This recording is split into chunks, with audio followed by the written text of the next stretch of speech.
शेतकरी मित्रांनो नमस्कार. खत टाकूनही पिकाला हवा तसा फायदा मिळत नाही का?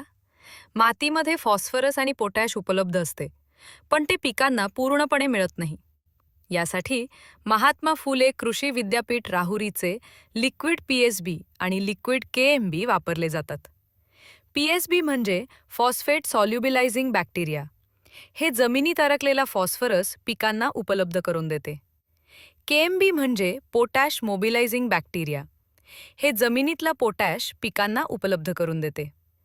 पिकांना भरपूर पोटॅश मिळाल्यामुळे वाढ निरोगी आणि जोमदार होते. पिकांची जैविक आणि अजैविक रोगप्रतिकार शक्ती वाढते. मुळांपासून फळांपर्यंत कार्बोहायड्रेट्सचे वहन सुधारते. त्यामुळे फुले आणि फळांचा विकास चांगला होतो. फळांचा आकार, रंग, चव आणि साठवण क्षमता सुधारते. हे मातीमध्ये ठिबक सिंचनातून किंवा शेणखतामध्ये स्लरी करून देणे योग्य आहे. योग्य पद्धतीने वापर केल्यास जमिनीचे आरोग्य चांगले राहते. पिकाला आवश्यक अन्नद्रव्य मिळतात आणि उत्पादन दर्जेदार मिळते.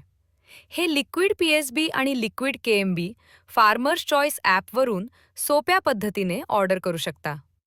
व्हिडिओ आवडला असेल तर लाईक करा, शेअर करा आणि फॉलो नक्की करा.